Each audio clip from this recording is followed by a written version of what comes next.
फारूक शहबाज वड़ाइच जो कि एक बहुत ही सीनियर जर्नलिस्ट हैं, ये तजलील है, काला धब्बा लगाना है, क्योंकि एक बंदे को आप एयरपोर्ट पर रोकते हैं तो इसका मतलब है कि कल को जब वो वीजा अप्लाई करेगा किसी कंट्री के लिए तो उससे वीजा देते हुए अगला मुल्क सोचेगा, रिलक्टेंट होगा, बिल्कुल रिलक्टेंट होगा। हमेशा बहुत ही डिसेंट किस्म का जर्नलिज्म किया। उनके दुश्मन भी उनकी सहाफती इक़दार की ना वो है मद्दाह है। हमें आपसे उम्मीद है मोहसिन नकवी साहब, आप सहाफ़ी हैं, आपको मैं चैलेंज करता हूँ किसी भी सहाफ़ी के नीचे कमेंट पढ़ लें, फेसबुक यूट्यूब कहीं भी। सर फॉलोशिप की आप क्या बात कर रहे हैं? अभी पीछे डकी भाई का केस जो है उसके अंदर एनसीसीआई की गफलत आपके सामने।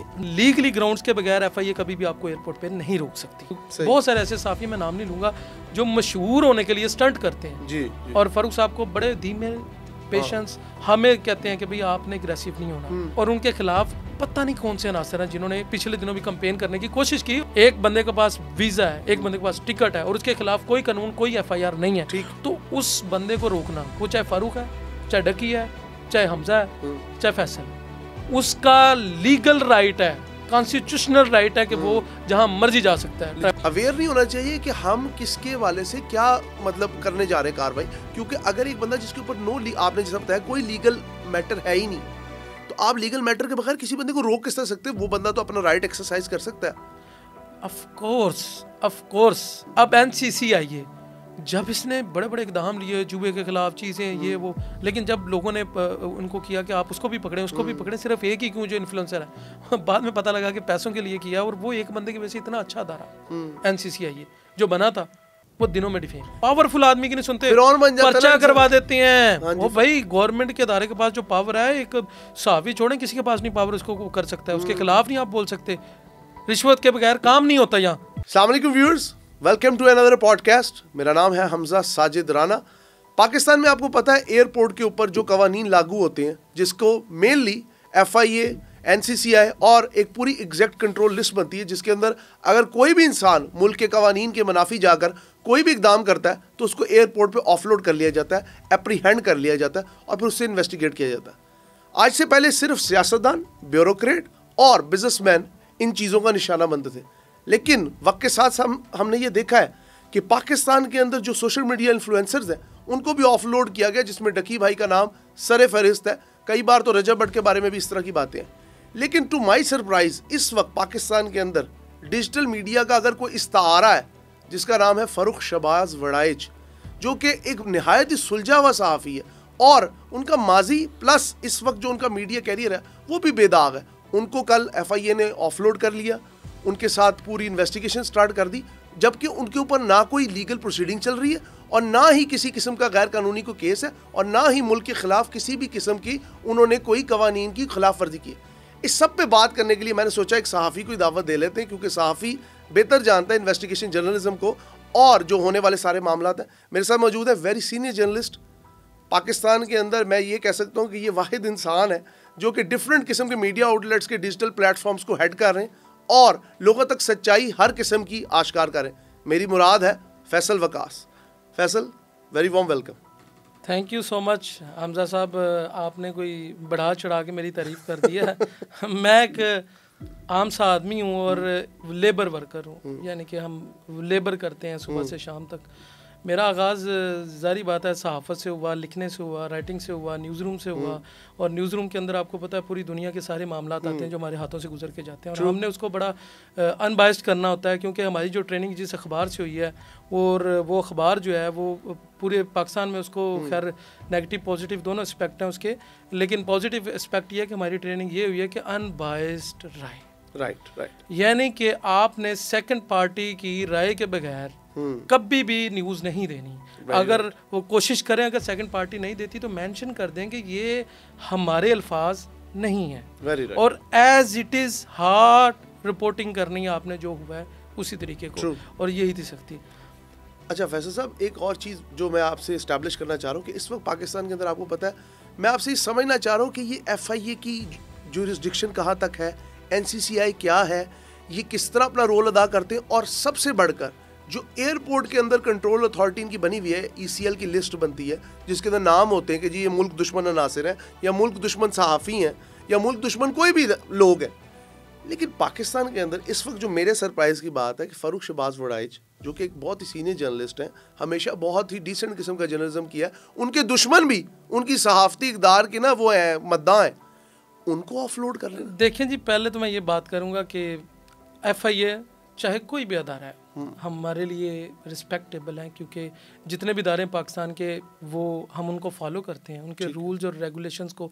बीइंग एज ए जर्नलिस्ट हमें हर उस इकदाम को तारीफ़ करनी चाहिए जो किसी अदारे की हो, और हर उस इकदाम की मुखालफत करनी चाहिए जो पाकिस्तान के आइन और कानून से बालातर बनने की कोशिश हो या बुरी हो, मुनाफी हो। और देखिए हर अदारे में अच्छे लोग बुरे लोग हैं, सहाफ़ी अच्छे हैं बुरे हैं, ठीक है, ब्यूरोक्रेट्स, पॉलिटिशियंस और कोई भी पब्लिक नुमाइंदा जिसके पास पब्लिक अकाउंटेबिलिटी हो।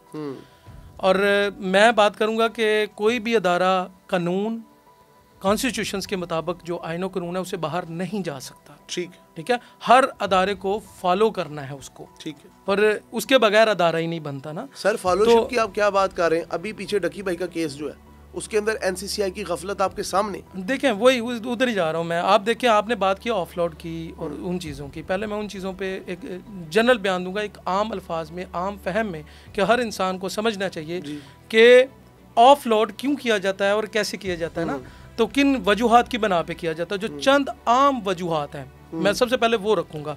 सबसे पहले लीगली ग्राउंड्स के बगैर FIA कभी भी आपको एयरपोर्ट पे नहीं रोक सकती, नंबर 1। और उनके अंदर एग्जिट कंट्रोल लिस्ट ECL में जिसका नाम हो, इसके अंदर ECL, PNIL और ब्लैक लिस्ट, ठीक है, और ये 3 चीज़ों के बगैर जिनका नाम नहीं है लीगली FIA नहीं रोक सकती, ठीक है। और इसके अंदर भी आगे कैटेगरीज हैं, ठीक है ना।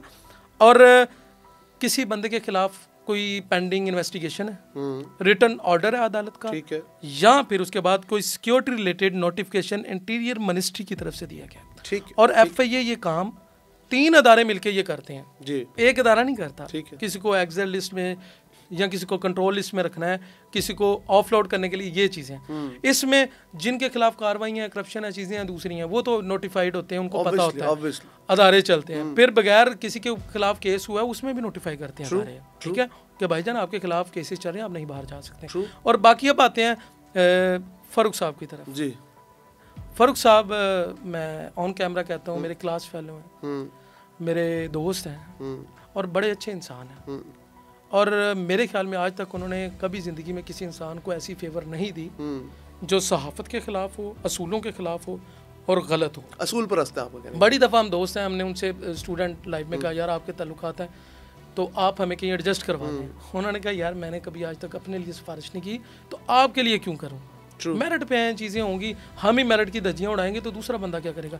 फिर दूसरी सिफ्त उनकी, ये मैं पहले फ़ारूक साहब के बारे में बता रहा हूँ, बीइंग एज ए जर्नलिस्ट सहाफ़ी। हम बाद में आते हैं इस मामले में जो हुआ है, जो सोशल मीडिया पे ट्रेंड कर रहा है, रात से हर बंदा डिस्कस कर रहा है। बिल्कुल ऐसी। सेकंड थिंग कि फ़ारूक साहब कभी किसी से लड़ाई नहीं करते। मैंने बड़ी दफ़ा देखा इनके साथ लोगों ने ज़्यादतियाँ की, बात की, वो आगे से स्माइल पास करते हैं और खामोश हो जाते हैं और कभी किसी के खिलाफ नहीं गए, बोले नहीं। ठीक, हमने बड़ी दफ़ा उनको कहा कि फ़ारूक साहब आपके लोग फॉलो करते हैं, आपको सुनते हैं, देखते हैं, आप उसके खिलाफ बोलें, उसके खिलाफ बोलें, ये करें, ये स्टेटमेंट दें, वो कहते हैं नहीं यार नहीं।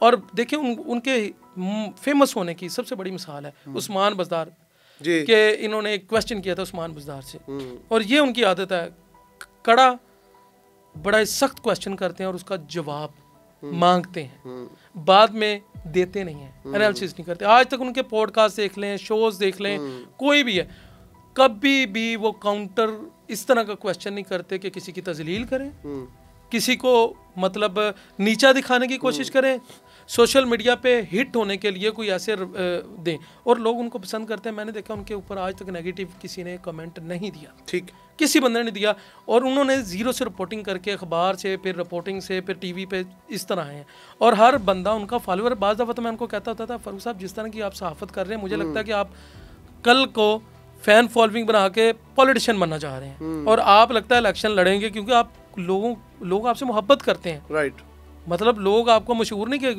बहुत सारे ऐसे साफी, मैं नाम नहीं लूँगा, जो मशहूर होने के लिए स्टंट करते हैं जी। और फ़ारूक साहब को बड़े धीमे पेशेंस, हमें कहते हैं कि भाई आपने एग्रेसिव नहीं होना, आप नॉर्मल रहें, चीज़ों को देखें। दूसरी पार्टी रिपोर्टिंग, वो अपनी टीम दूसरे लोगों को भी कहते हैं कि रिपोर्टिंग करनी है, कोई भी वीडियो करनी है, भाई दूसरे का बयान लें इसके अंदर, चाहे FIR भी हो, ये FIR भी गलत हो सकती है, FIR के ऊपर स्टोरी ना करें।